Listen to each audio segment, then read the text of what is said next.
Chapter 1. Rags and Riches. Tom Canty was born one autumn day in London.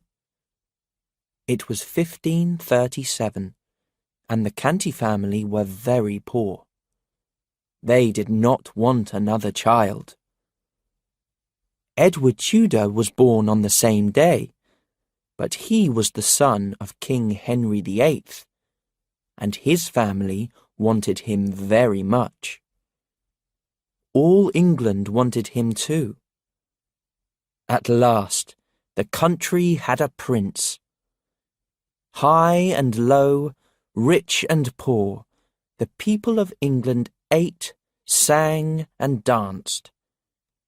People talked only of the baby prince, who slept in a soft bed. Important lords and ladies watched him day and night. But there was no talk about the other baby, Tom Canty, who lay in rags a few miles away. Let us move on 9 years. London was 1500 years old and a great city, for that time. 100,000 people or more lived there. The streets were very narrow and dirty, and the houses were made of wood. The Canty family lived in a small, old house in a very dirty street called Offal Court.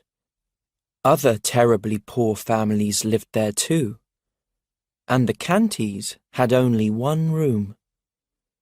The mother and father had a bed in the corner, but Tom and his two sisters, Bet and Nan, slept on the floor.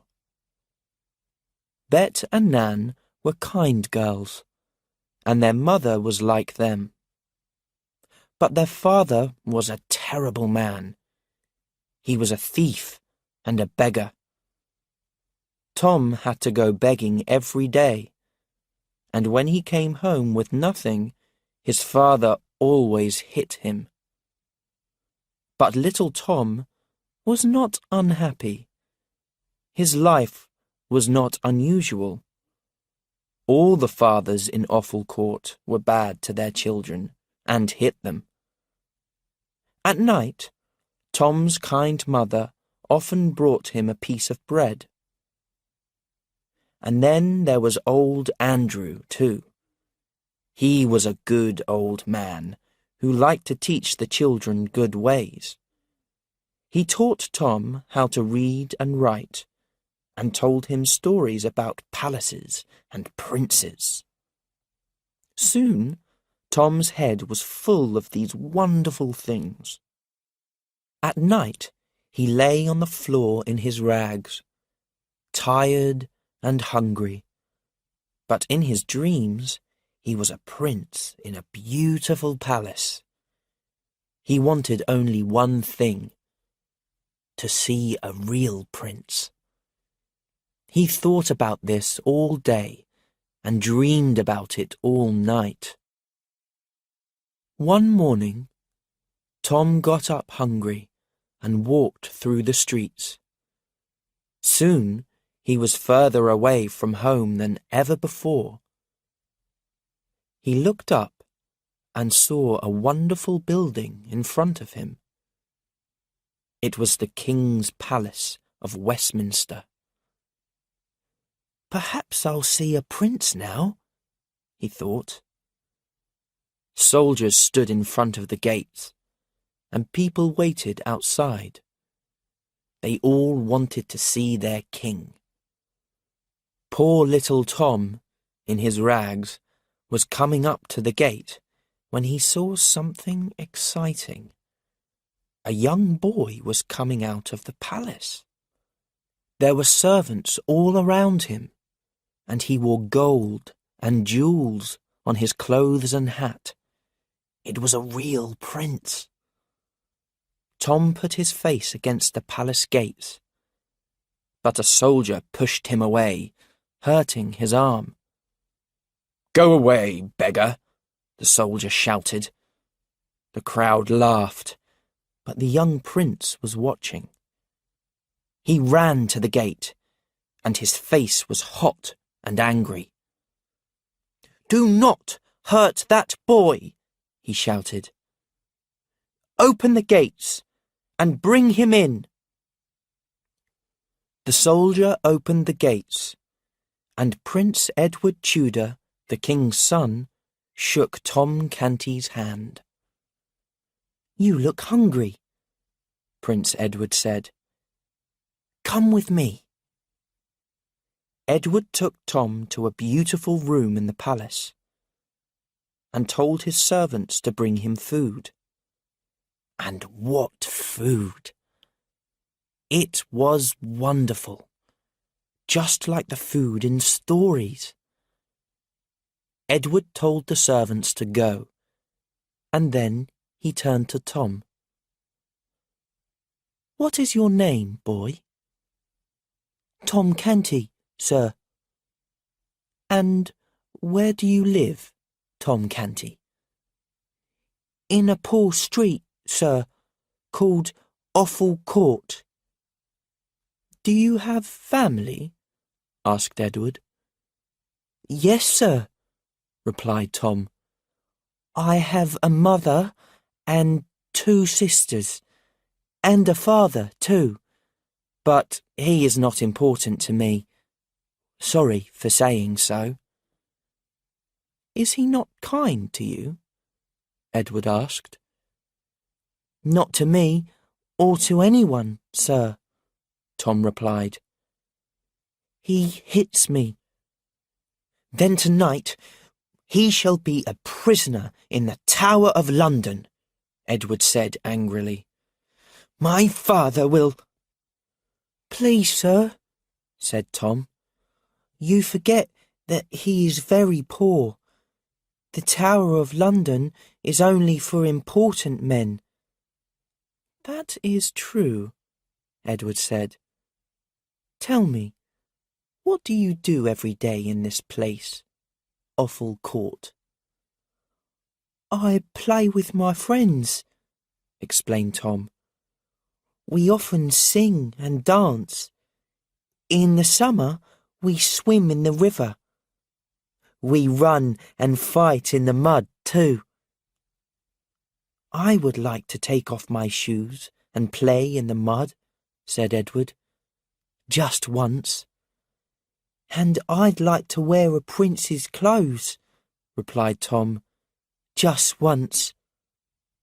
"Then you shall," said Edward. "We shall change clothes." A few minutes later, Prince Edward was in rags, and Tom was wearing the prince's clothes. They stood and looked at themselves in a big mirror. And how strange it was! They looked just the same. Edward laughed. "We have the same hair, the same eyes, and the same face. Even our voices are the same." He smiled at Tom. "Who would know that you are not the prince?" Edward took Tom's arm, but it was still hurting, and Tom gave a little cry.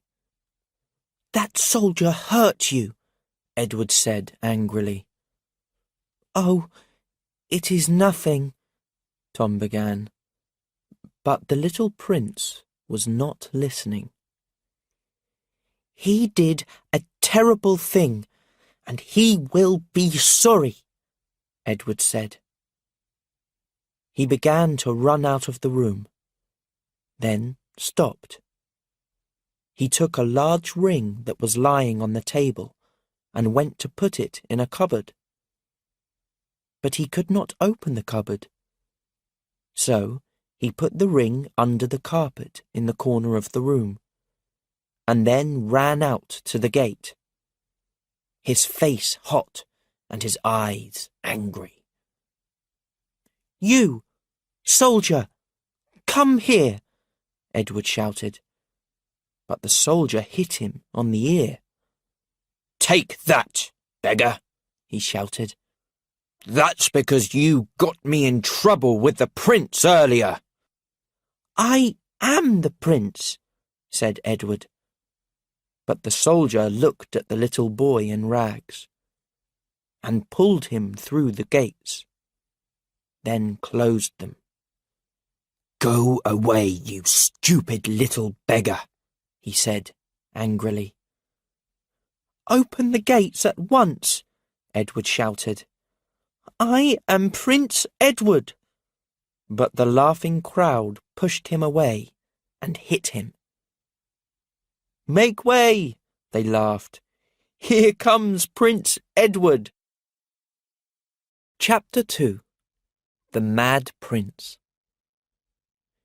Inside the palace, Tom waited in the prince's room.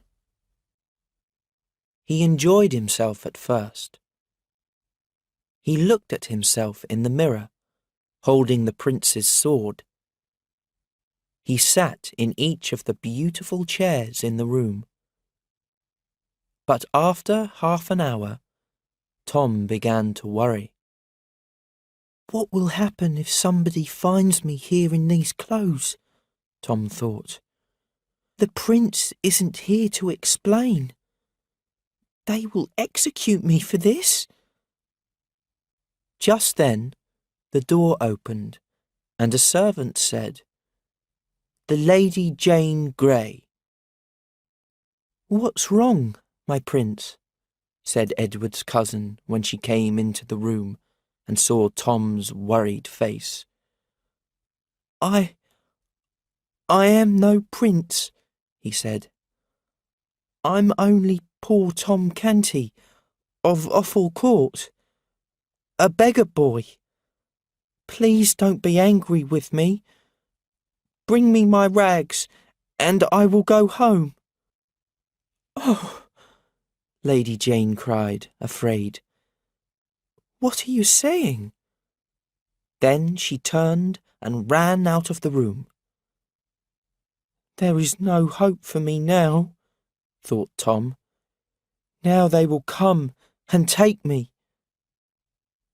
While Tom waited there, news travelled to every corner of the palace, from servant to servant, and from lord to lady. "The prince is mad," people said. "He thinks that he's a beggar." A while later, the doors of Edward's room opened, and a servant came in. "Your father, King Henry VIII, would like to see you," the servant said. Tom followed the servant through the palace, and important men, servants, and doctors walked with him. At last, Tom arrived in a beautiful room with the group of servants and lords. In front of him, a large and very fat man was sitting on a bed. His hair was grey, and his clothes, which looked expensive, were beautiful but old. "Are you well, my son?" the man asked softly. Tom fell to the floor.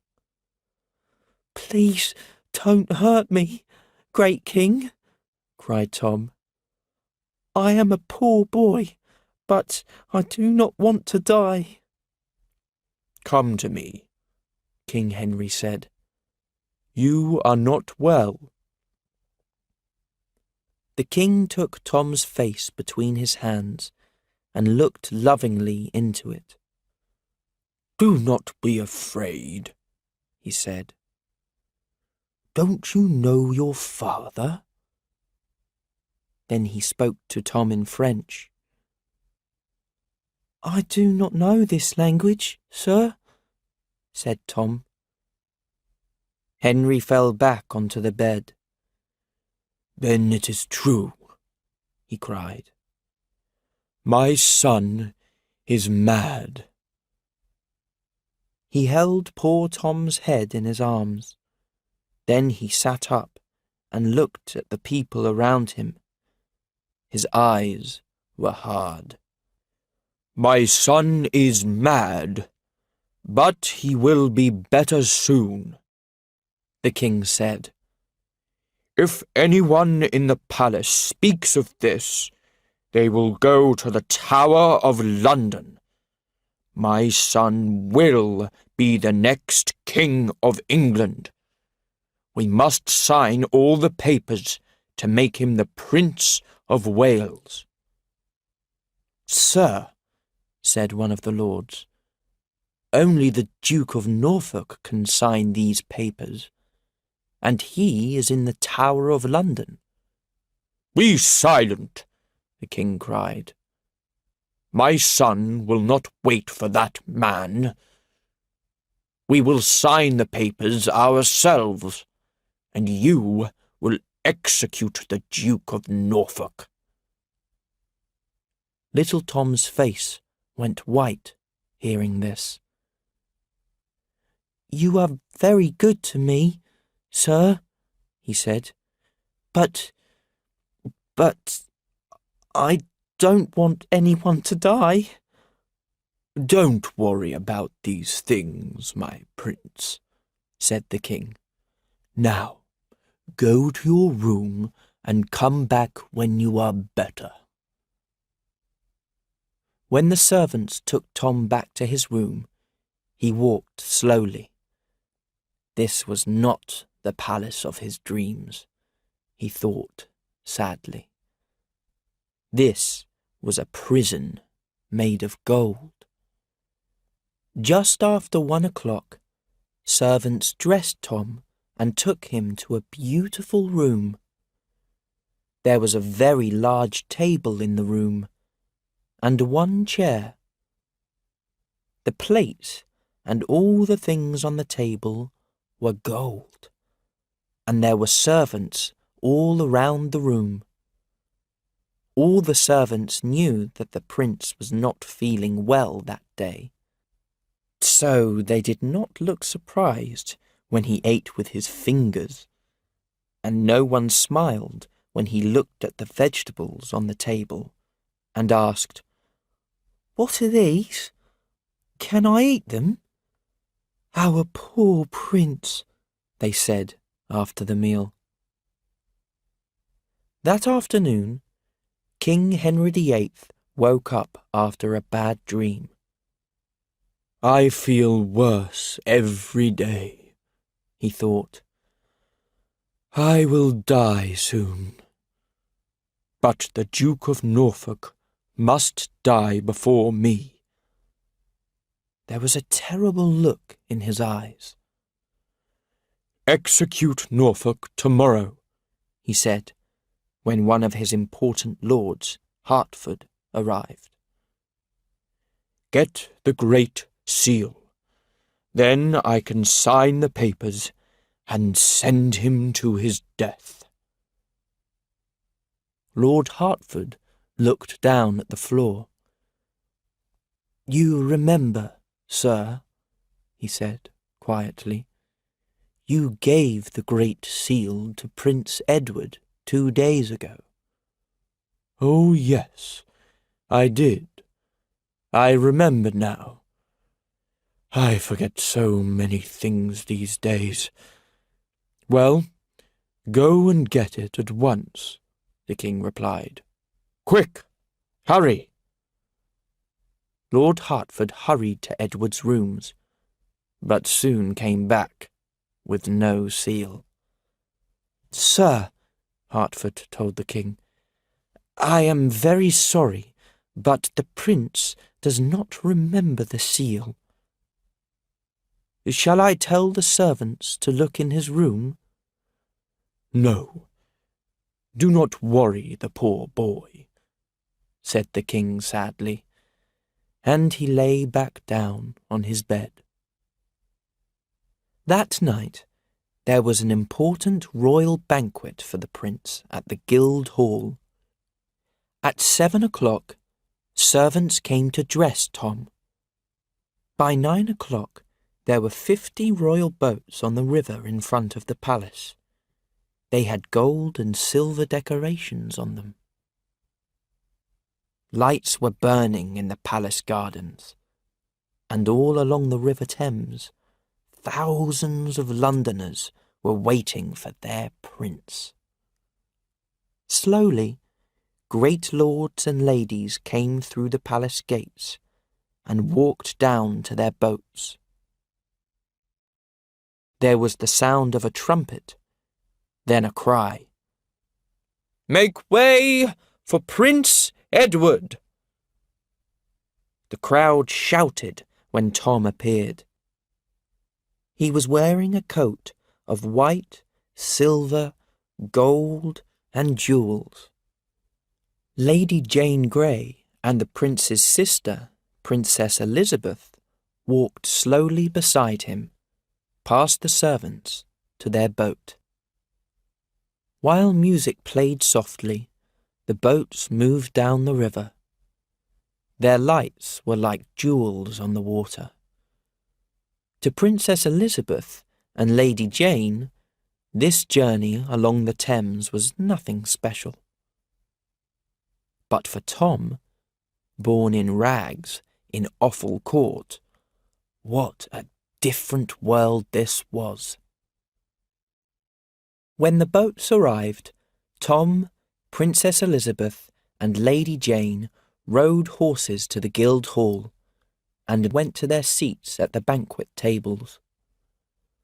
Lords and ladies stood behind their chairs, waiting to help, and everyone in the room watched them. When Lord Hertford spoke quietly in Tom's ear, he stood up and drank from a gold cup. At once, the banquet began. Chapter 3. Offal Court. Let us go back now to that morning and to poor little Prince Edward. The crowds who laughed at him outside the palace pushed him along, hitting him, and he was soon miles from his home. When he was alone at last, he looked around. "I do not know this place," he said to himself. Edward had no shoes, and there were cuts on his feet. He stopped and washed them, then started to walk again. He walked all day. He was hungry and cold, and there was blood on his face and hands. It was getting dark. "I must find Offal Court," Edward told himself. "If I can find Tom's family, they will take me to the palace. They will explain to the soldiers that I am not their son. They will tell them that I am Prince Edward."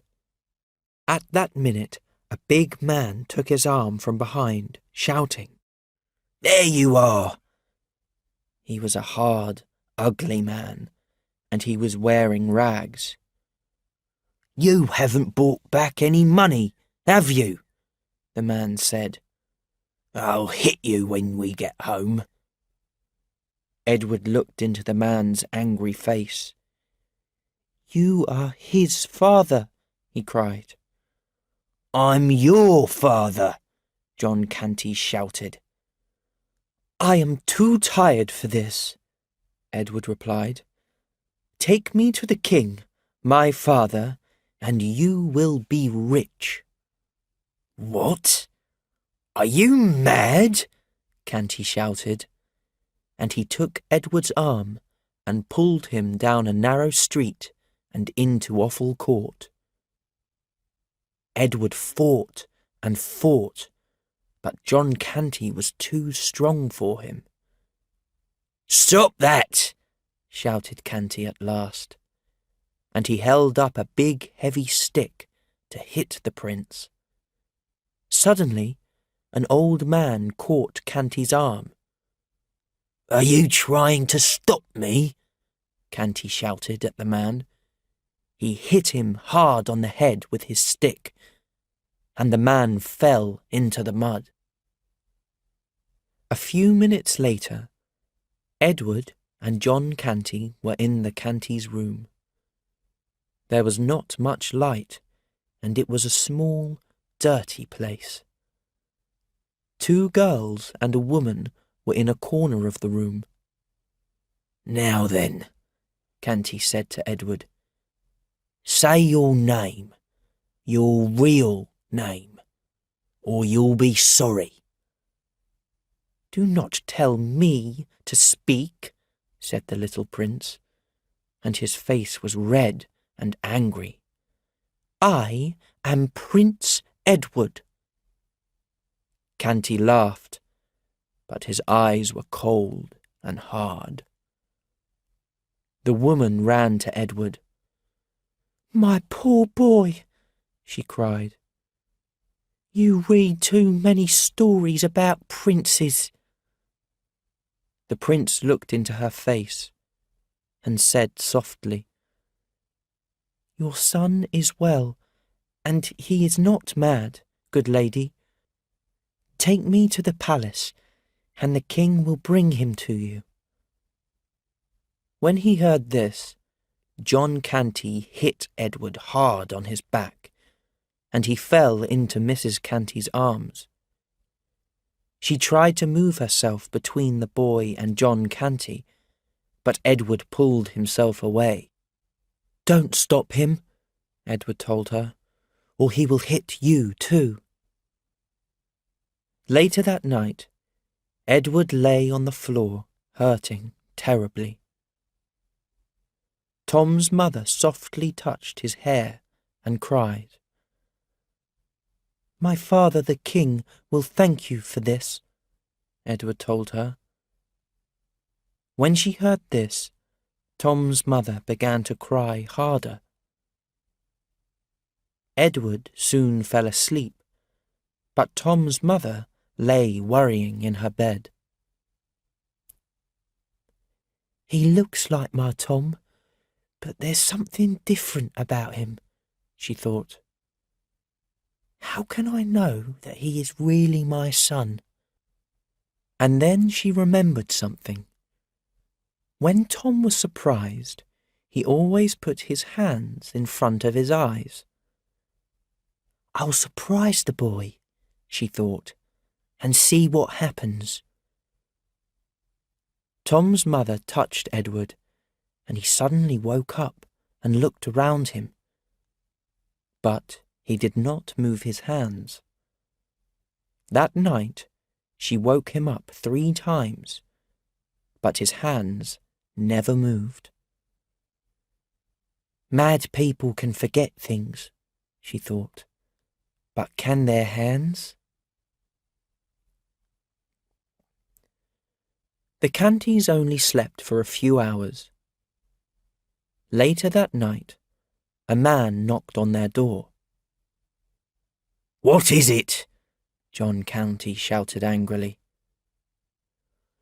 "You hit old Andrew in the street," said a voice outside the door, "and now he's dying." Canty's face went white. "We have to leave this house," he shouted at his family. "Get up and run!" 5 minutes later, the Canty family and Edward were running for their lives through the streets of London. "We can't go back to that house," John Canty shouted at them. "Never again!" Canty held Edward's arm and pulled him along. The streets were dark, but when they arrived at the Thames, there were people and lights everywhere. "Meet me later on London Bridge," Canty told Tom's mother and sisters, before he lost them in the crowd. But he held on to Edward's hand. "The people and lights are there for my banquet," thought Edward. "But how can there be a banquet without me?" Then he understood. Tom Canty was at the banquet. Tom Canty was taking his place. Just then, a man walked into them, and for a second, Canty dropped Edward's hand. At once, Edward ran through the crowd and escaped. "I will go to the Guildhall and tell everyone about that beggar," Edward said to himself. "He will die for this." Chapter 4. The Good Soldier. It was midnight by now, and inside the Guildhall there was dancing. There were people wearing clothes from all around the world. Tom saw lords in yellow Russian coats, ladies in Moroccan green, and Turkish dancers in red and gold. Everything was like a wonderful dream for him. But while he watched the colourful dancing inside, the real little prince was standing outside the gates of the Guildhall in rags. "Let me in!" he shouted. "I am Prince Edward." The crowd outside enjoyed this very much, of course, and they moved nearer to see the funny boy. "Now hear me, you dogs," the prince cried, with tears in his eyes.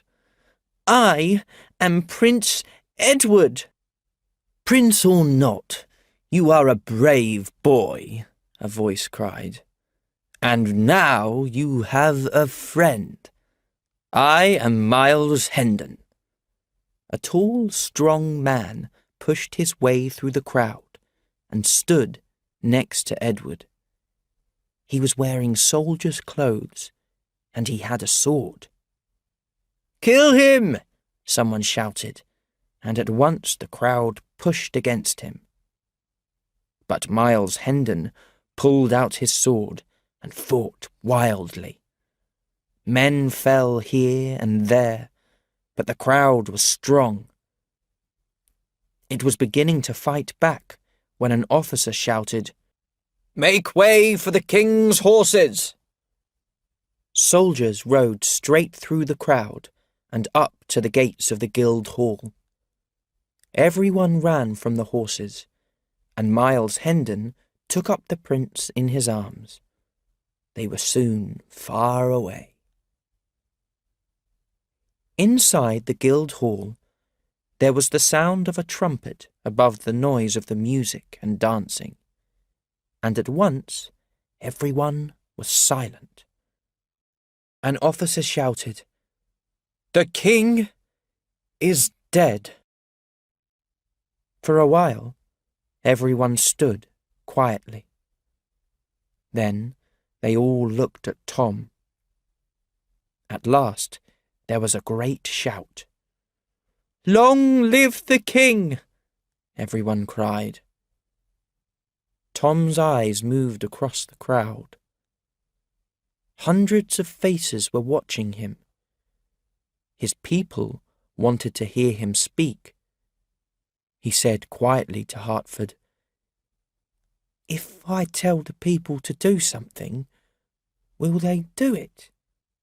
"Of course, sir," replied Hertford. "You are the king now. Your word is the law." Tom spoke in a loud, strong voice. "There will be no more blood while I am king.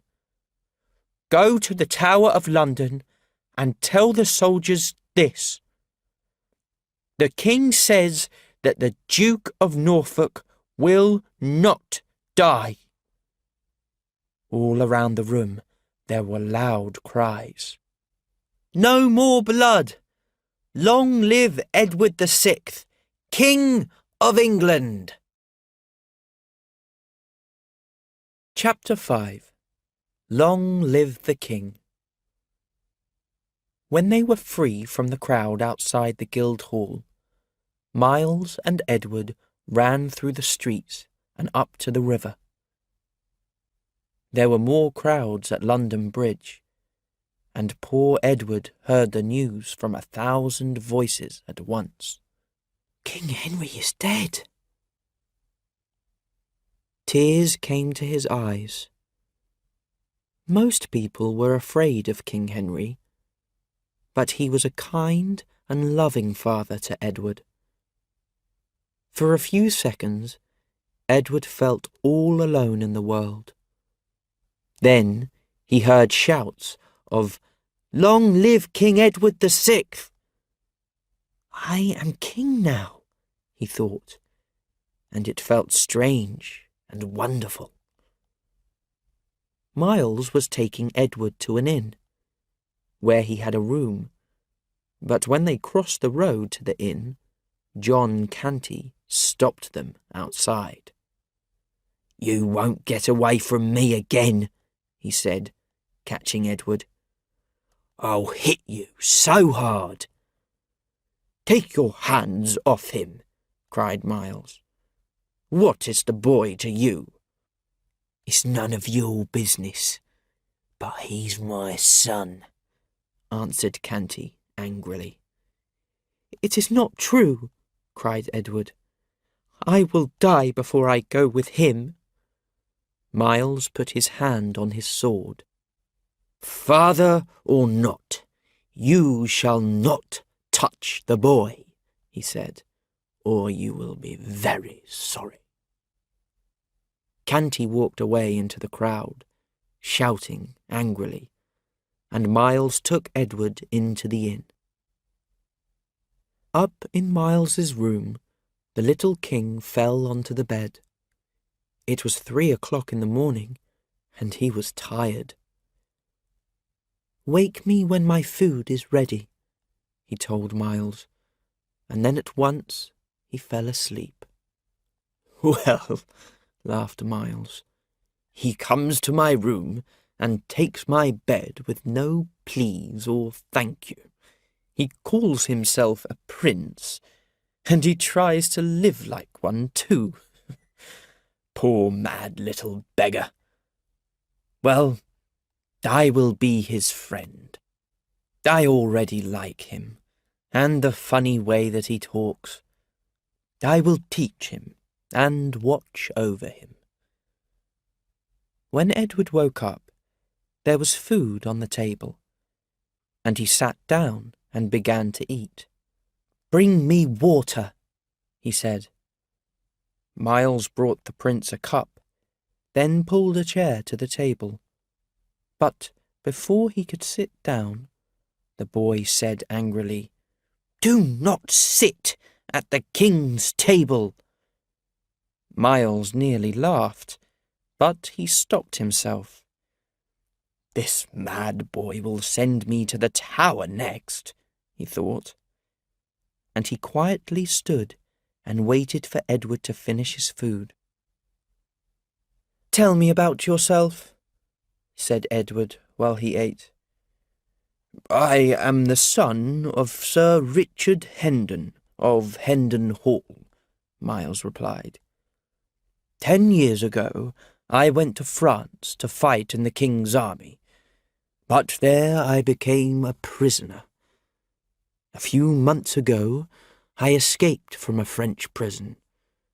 I have just come back to England, and now I am going to Hendon Hall to see my family."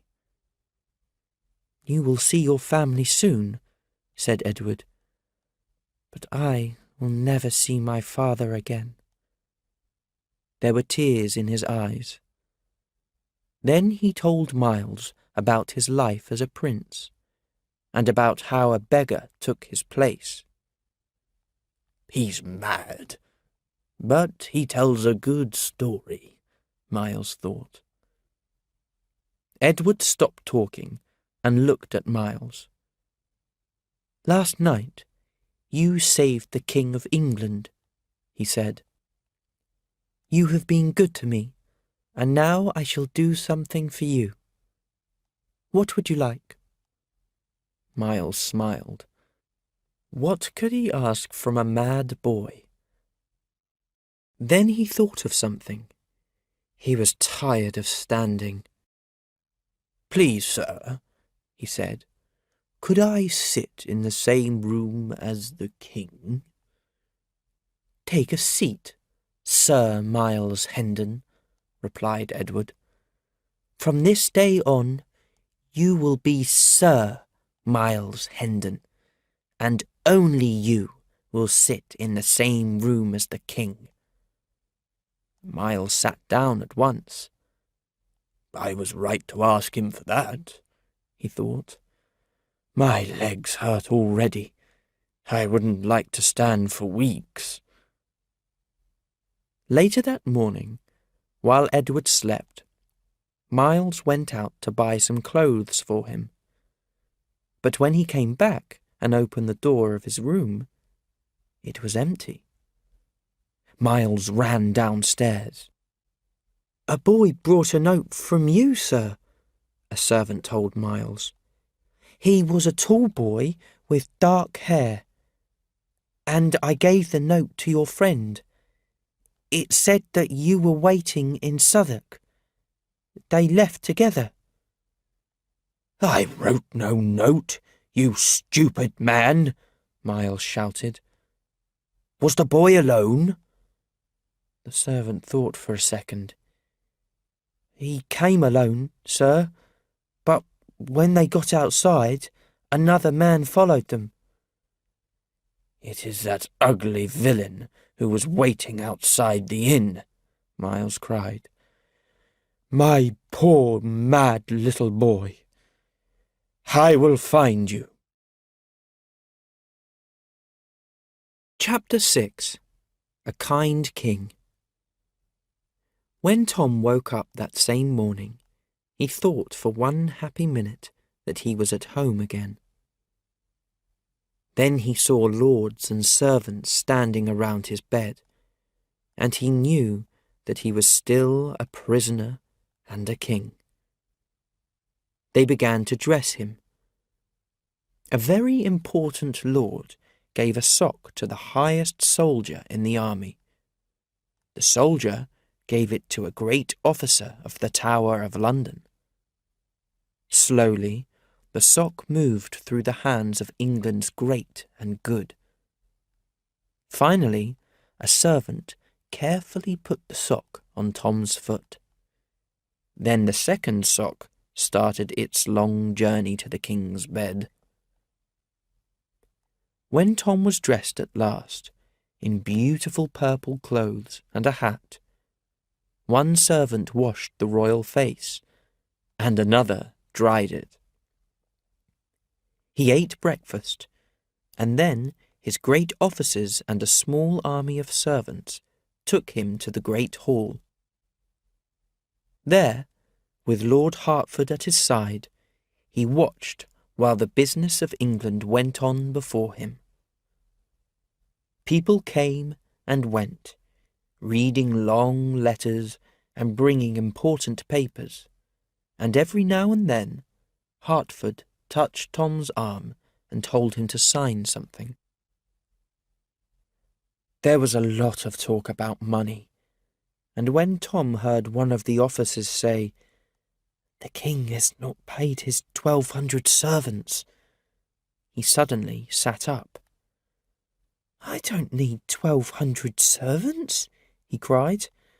"Let's move to a smaller house and—" But Hertford touched his arm, and Tom stopped, his face red. "I want to be outside in the fields and the sun," poor Tom thought to himself. "Why do they shut me up in here and make me a king?" At last, Tom could not keep his eyes open any longer, and he fell asleep.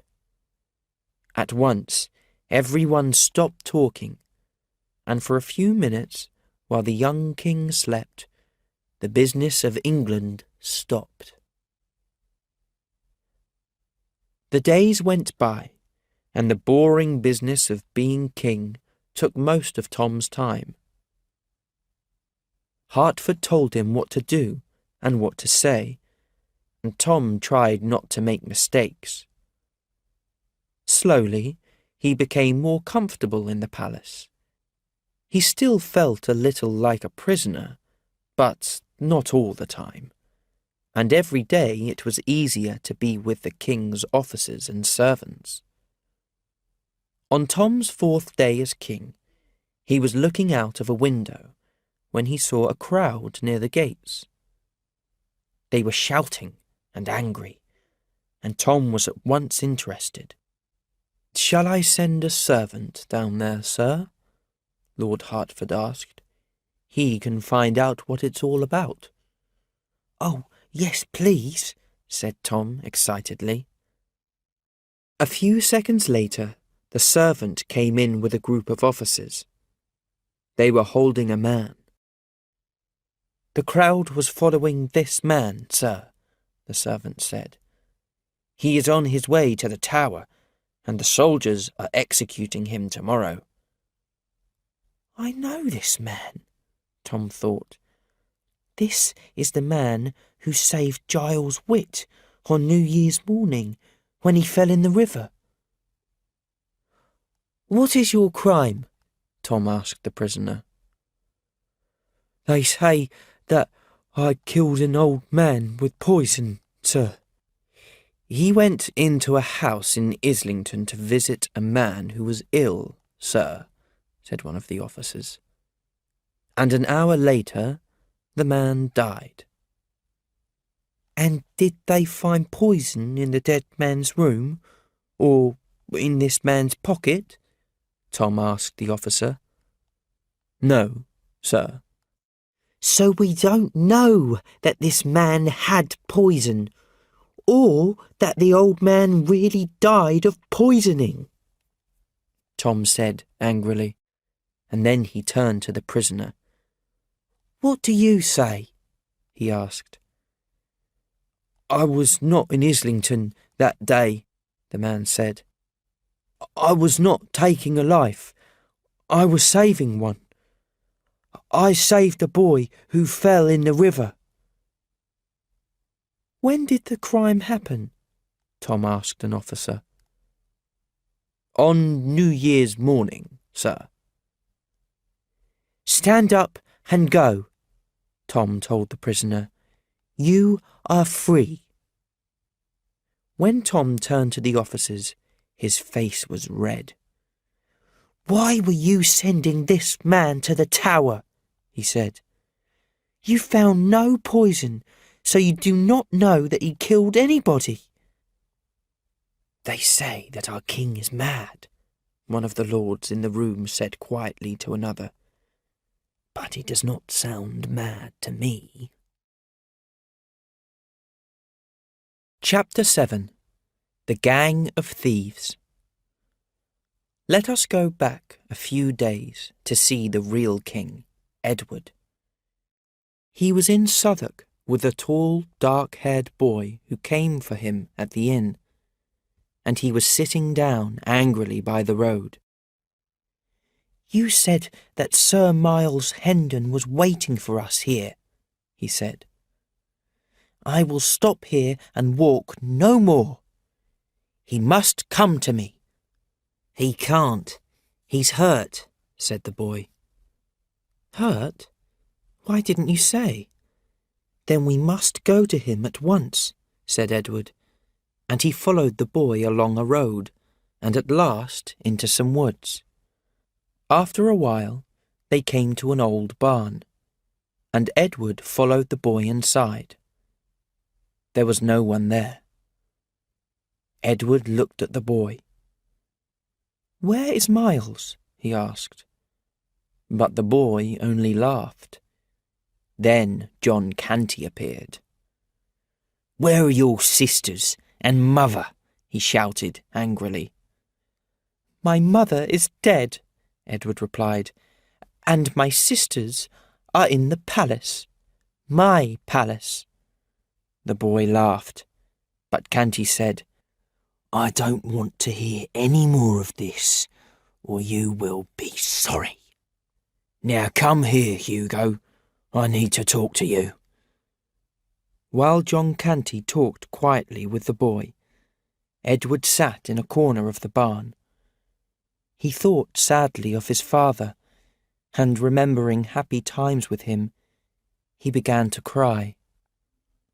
Soon the tired, lonely king was asleep. When Edward woke up, It was dark. A fire was burning at the other end of the barn, and he could see men and women sitting around it.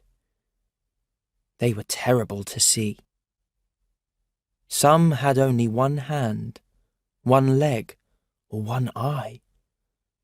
Others had burns on their faces, and all were dirty and looked like villains. They were finishing their meal, and now they began to laugh, sing, and talk. They were thieves, beggars, and killers. Edward listened to them, and they began to tell their stories. "I was a farmer," one man said. "I had a wife and 3 children. My mother took care of ill people in our village. But one day, an old man died. His family said that my mother killed him." There were tears in the old farmer's eyes. "They said that she was a murderer, so soldiers came and killed her. They took our farm, so we walked from town to town and begged for bread. But we cannot beg in England, can we? They caught my wife and killed her, and when they caught me, they cut off my ears. But I didn't stop begging. What could I do? There was nothing for the children to eat, so they died too. And when they catch me for begging again, they'll execute me." Edward stood up. "They shall not execute you," he cried. "I will stop them." Everyone turned and looked at Edward.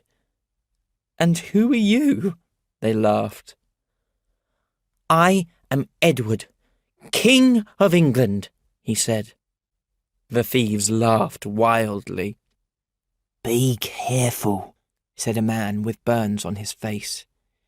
"If the king's officers hear you saying that, they will kill you." "Let's call him Foo-Foo the First, King of the Moon," a woman said, and everyone laughed. "Long live King Foo-Foo," the thieves cried, and they took Edward's arms, sat him on a throne of boxes, and put a plate on his head as a crown. "Be kind to us, King Foo-Foo," they cried, laughing. "Let us be your servants." "I try to be kind," Edward thought, tears running down his face. "But this is how they thank me." The next morning, the gang left the woods and walked east. They shouted at people on the road, and they stole things from farmhouses. But nobody tried to stop them. They were too afraid. Early in the afternoon, they came to a village, and the gang went away in small groups to beg or steal. Hugo went with Edward. "There is nothing to steal," Hugo told Edward, after watching the village for a while. "We will have to beg." "I will not beg or steal," said Edward. "Your father says that you have begged on the streets of London all your life." "Do not be so stupid," replied Edward. "Now, listen," said Hugo. "When I fall down, ask that man for help. Say that I am ill and that you are my brother. He looks kind, and he will give us money." When the man came near them, Hugo fell to the ground. He lay in the mud and turned this way and that. "2 pence for food, sir," he cried. "I am ill." "Poor boy, you shall have 3 pence," the man said. "He is not ill. He is a beggar and a thief," said Edward. He has taken your 3p and money from your pocket too." Hugo jumped to his feet and ran, and the man followed after him, shouting and calling for help. Edward knew that he could escape at last, and he turned and ran the other way, as fast as he could. Chapter 8. Edward's Escape. Edward ran away from Hugo to the other side of the village, and only stopped running when the houses were far behind. He walked for a few more hours, and then, feeling hungry and tired, he stopped at a farmhouse to ask for help. "Go away, beggar!" the farmer shouted when he saw Edward's rags. "Go away, or we'll call the constable." Edward walked across fields and then into a wood. He thought that he would go through the wood and find a road, but he only went deeper and deeper into it. He walked and walked, but it began to get dark, and Edward was afraid. He did not want to spend the night in this dark, lonely wood. How pleased he was then, when at last he saw a light and came to a small stone house. He walked up to a window, looked inside, and saw a small room with a fire and a bed. An old man in rags was sitting by the fire, and he looked up and came to the door. "Come in. It's cold outside," he said. "Who are you?" "I am the king," Edward replied.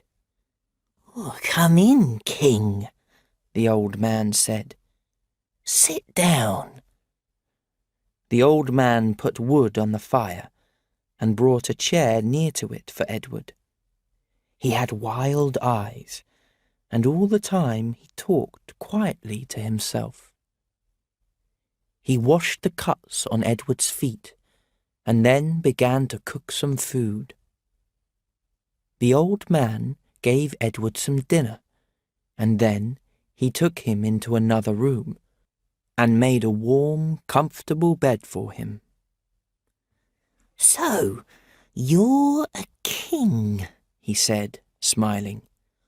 "Of which country?" "Of England. My father was King Henry VIII. The man's face darkened, and he was still for a minute. "Do you know that he took my house from me, and from others?" he said at last. But there was no answer. When the old man looked down at Edward, he was asleep. The old man moved around the house, looking for something here and there. Sometimes he stopped to listen and looked at the bed, talking quietly to himself all the time. At last, he found what he wanted. It was an old knife, and he sat by the fire and looked at it. "So, it was his father who did those terrible things," he said to himself. The old man took some pieces of rag, and slowly, carefully, he tied Edward to the bed. "King Henry took my house," he said to himself. "Now I will take his son." When Edward woke up the next morning, he could not move. He opened his eyes and saw the old man. He was sitting on the bed with a long knife in his hand. Poor Edward tried to pull his arms and legs free, but he could not move them. He tried to shout, but there was a rag around his mouth. "It's time to die, son of Henry," the man said. Then he stood up and held the knife above Edward's head. At that minute, someone knocked on the door. The knife fell from the old man's hand, and he pulled some rags over the boy, shaking. "Open the door!" a voice called outside, and the sound was like music to Edward's ears. It was Miles's voice. "I am looking for a boy," Miles told the old man when he opened the door. "A poor boy in rags. I know that he went to the farm on the other side of the wood, not far from here." Edward tried to call to Miles, but he could make no sound with the rag around his mouth. He pulled and pulled at the rags that tied him to the bed, but he could not move them. "A poor boy came here last night," the old man told Miles. "I gave him some food, and then he left. He went that way. Come, I will show you." Edward listened while the two men went outside. All his hopes died when they walked away, and tears ran down his face. "My only friend has gone," thought Edward. "The old man will come back soon, and—" Then the door opened. Edward closed his eyes. He thought that he could feel the knife at his neck, and he opened his eyes again. But it was John Canty and Hugo. How happy Edward was at that minute to see those two villains. A minute or two later, his arms and legs were free, and Canty and Hugo were running with him through the wood. Chapter 9. The Meat Thief. And so Edward was back in the gang of thieves again. He did not beg or steal for them, and every day he tried to escape from this terrible life of crime. At night, in his dreams, he was back in his palace. Most of the gang were not unkind to King Foo-Foo, but it was Hugo's job to watch Edward, and Hugo did not like him. Hugo was always looking for a way to make trouble for the little king. One morning, he and Edward went into a small town and walked past a woman who was carrying a big bag of meat. Hugo ran up behind the woman and took the bag, then dropped it into Edward's arms. "Take it," he shouted, and he ran away. Edward dropped the bag at once, but the woman caught his arm. "Thief!" she cried. "Take your hands off me, woman," Edward said. "I did not steal your bag." But a crowd of angry people were standing around him. "We'll teach you a lesson," a big man said, holding a long piece of wood above his head. But just then, a sword came down softly on the man's arm, and a voice called out, "Good people, go carefully. Let's ask a judge to decide about this, not you." The circle of people slowly opened. The woman dropped Edward's arm, and Edward ran happily to the man with the sword. "Miles," he cried, "you have saved me again." Miles smiled, and then said quietly to Edward, "Listen to me and say nothing." A constable soon appeared, and Miles, Edward, the woman, and the crowd followed him to the court. "Did this boy steal from you?" the judge asked the woman when the group sat in the town's courtroom that afternoon. "Yes, sir," she replied. "He stole some meat." "And how much did the meat cost you?" "I paid 44 pence for it." The judge's eyes darkened, and Miles's face turned white. But poor Edward, who did not know the country's laws about stealing, waited quietly. "Leave us," the judge told the other people in the room. Then he turned to the woman. "Good woman," he said, "this poor boy only stole because he was hungry. But the law says that I must execute a thief if he steals more than 13 pence.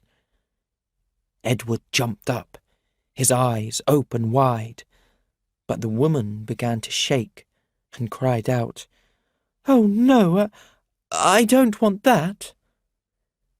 "I have not written the cost of the meat in my book yet," the judge said, and he looked hard at her. "Are you sure of the cost?" "Oh, no, yes, I remember now," she answered. "I paid 8 pence for it." When he heard this, Miles Hendon jumped happily to his feet and put his arms around Edward. The woman left with her meat, but she was not alone. The constable went after her into the hall outside, and Miles, who saw everything, followed them. "It's a good piece of meat," the constable was saying to the woman. "I will buy it from you for 8 pence. "You will not," said the woman. "I paid 44 pence for it." "But in court just now, you said that it cost only 8 pence. Let's go back now and tell the judge. Then they will execute that boy." "No, no," the woman cried. "Here you are. Give me 8 pence and say no more, I beg you." The woman gave the meat to the constable and walked away crying, while the constable hid the meat behind a chair and then went back into the courtroom. "You will go to prison for 2 weeks, the judge was telling Edward when Miles arrived back at his side. Edward's mouth fell open. "Say nothing and do what I say," Miles said quietly. It was nearly the end of the day, and the streets were empty when Edward and Miles followed the constable through the town to the prison. "Look away," Hendon suddenly said to the constable. "Then this poor boy can escape." "What did you say?" said the constable. "Shall I send you to prison too?" "I saw what happened with that woman outside the courtroom," said Miles. "You only paid her 8 pence for that meat. The king's officers will execute you for that, and I'm going to tell them now." He turned to go, but the constable took his arm. "No, no, please, dear sir. Go now with the boy, and I will look away and see nothing." "Good," said Miles. "And you will give the woman back her meat?" "Yes," said the constable. "Don't forget," Miles said, and he and Edward turned and ran away down the road and out of the town. While they ran, they talked about their adventures of the last few days. "We must go at once to see Lord Hertford, Miles," Edward said. "I have to win back the throne." "His poor little head is still busy with this mad dream," Miles thought to himself. "But I have things to do in London before I go to Hendon Hall, so to London we will go." Chapter 10. Coronation. While England's real king was going around the country, wearing rags, eating very little, and running away from thieves and murderers, King Tom Canty was beginning to enjoy himself. He did not make many mistakes now. When he wanted to talk to Princess Elizabeth or Lady Jane Grey, he called for them, and when he was bored, he sent them away. He loved the royal banquets and liked walking to dinner with an army of officers and servants. He liked his wonderful clothes and asked for more, and he had more servants now than King Henry. He was still a kind king, and he changed many laws to help poor people. But when he was angry, his lords and officers were very afraid. At first, Tom felt very sorry for Edward, the real king. But his new life was exciting. He did not think about Edward very often now, and he began to forget his family too. On the evening of the 19th of February, 1547, Tom fell asleep in his comfortable bed in the palace, feeling happy. The next day was the day of the coronation. That same evening, Edward and Miles arrived at London Bridge. Everybody was talking about the coronation, and people were eating, drinking, and dancing in the streets. Edward lost Miles in the crowds and walked on to Westminster Abbey. There, he watched while workmen carried things in and out of the building, making it ready for the next day. "That beggar will not wear my crown," Edward thought. When no one was looking, he ran into the abbey and hid behind some decorations. When the last workman left the abbey that night, he was asleep on the floor in the corner. At 7 the next morning, Tom rode a beautiful white horse through London to Westminster Abbey. Hertford was next to him, and many lords and servants followed. The streets were full of people and colourful decorations. Music played, and people danced and sang. There were faces at every window and crowds in every street. "Long live the king!" they shouted. One of the people in the crowd was Tom's mother, and when he saw her, in his surprise, his hands flew up in front of his eyes. His mother saw it, and she pushed to the front of the crowd. "My son! My child!" she cried, touching his leg. An officer pushed her away, and Tom looked down at her and said, "I don't know you, woman."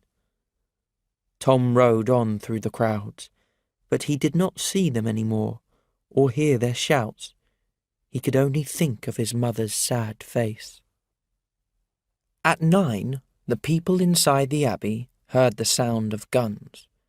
The king was outside. They sat and waited quietly. A trumpet played, and the king's soldiers walked into the abbey. Then Tom appeared in his beautiful gold coronation clothes. Music played while great lords and high officers slowly walked with Tom to the throne. Then the coronation began. But every minute, Tom's face became whiter, and there was a sad look in his eyes. At last, the highest lord in the country was holding the crown of England above Tom's head. Everyone went quiet, but in that important minute, a boy began to run through the abbey. A boy with no shoes, wearing rags, who held his hand up and cried out, "Do not put the crown of England on that boy's head. I am the king." Soldiers and officers hurried to catch the boy, but at the same time, Tom Canty, in his royal clothes, shouted, "Do not touch him! He is the king!" There was not a sound in the abbey. Everyone looked at Tom. "The king is not well," Hertford quietly told one of the king's officers. "Take that beggar away." "Do not touch him. He is the king," Tom said again. Edward came to the throne, and a look of surprise fell across the faces of everyone in the abbey. They were all thinking the same thing. "That beggar looks like the king," For a minute, nobody spoke. Then Hertford turned to Edward. "Will you please answer some questions?" he asked. "Of course," said Edward. Hertford asked him many questions about the palace, and Edward replied at once. No one could understand it. How did this beggar know so much about the palace? "Your answers are right," said Hertford, looking at Edward. "If you can tell me one more thing, we will know that you are the king. Where is the Great Seal?" "I keep it in the small cupboard in my room," Edward answered easily. "Go to this place and bring the seal," Hertford told one of the king's officers. The officer turned and left. Then all the great lords and ladies in the abbey sat and waited. They looked from one boy to the other and talked. When the officer came back, everyone watched silently while he walked to the front of the abbey, then spoke to Hertford. "The seal is not there," Hertford said, turning to Edward. "Soldiers, put this boy out into the street." "Do not touch him, or you will pay with your life," shouted Tom angrily. "Did you look carefully for the seal?" Hertford asked the officer. "That big gold ring can change the throne of England." "The seal is a big gold ring?" cried Tom, jumping to his feet. "Now I know what it is, and where it is too. But I did not put it there." He turned to Edward. "Do you remember, sir? After we changed clothes in your room, you went to talk to the soldier at the gates. But before you left, you hid the seal. You could not open the cupboard. So—" A smile appeared on Edward's face. "Now I remember. I put it under the carpet in the corner of my room." The officer rode away to the palace again, and inside the abbey, people stood, waited, and talked excitedly. The minutes came and went. At last, the officer ran into the abbey. He was holding the Great Seal. A great shout went up through the abbey. "Long live the true king!" The abbey was full of the sounds of happy shouts and trumpets. Edward stood in his rags, smiling happily. "Take the boy to the tower," said Hertford, taking Tom's arm. But Edward stopped them. "Do not hurt him," he said. "I have won my crown again. He helped me, and no one must touch him." Servants carefully took Tom's gold clothes and dressed Edward, and then the coronation began again. England had its true king at last, and guns sent the news across the city of London. Chapter 11. The Pauper King. Miles Hendon walked for hours through the dirtiest, poorest streets of London, but he could not find Edward. He decided to rest for a while by the Thames, but after he heard the coronation guns, he fell asleep. He did not wake up until the next morning. "My poor mad boy will go to the palace," he thought when he woke, remembering the guns. So he stood up and began to walk there. Just before 11 o'clock, Miles arrived at the palace. When he walked up to the gates, a soldier looked at him carefully. "Are you Sir Miles Hendon?" the soldier asked. "I am Miles Hendon, but not a sir," he replied. "Follow me, please," said the soldier. "The king would like to see you." "What have I done? Why does the king want to see me?" worried Miles, following the soldier through the palace. At last, they came to the great hall.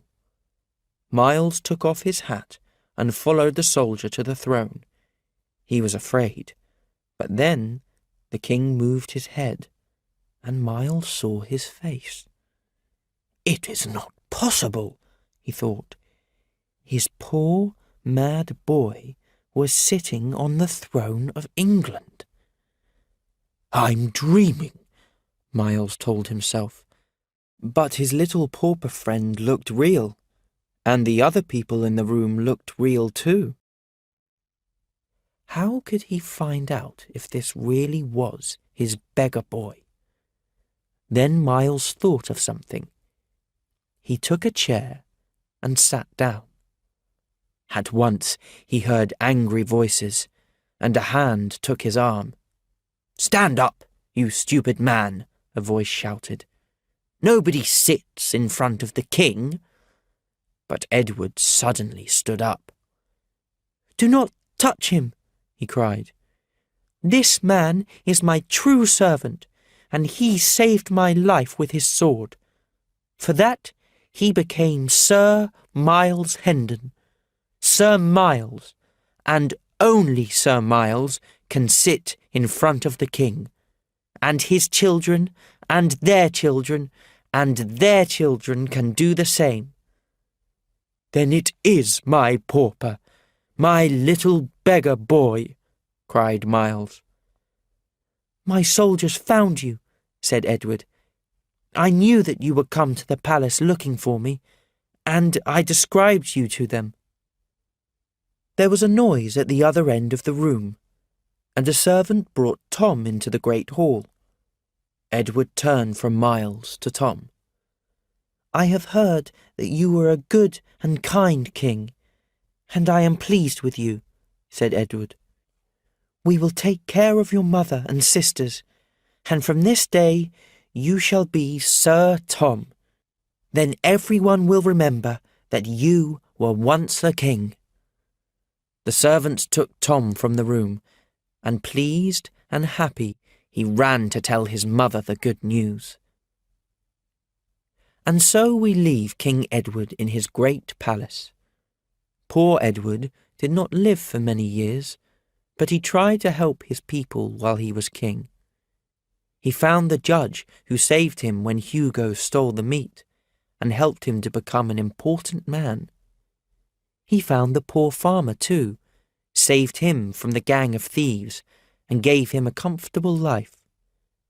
Under Edward, many beggars and thieves escaped execution, and many laws changed. More than once, some great lord said to Edward, "Our laws are already kind to the poor, sir. You do not need to change them."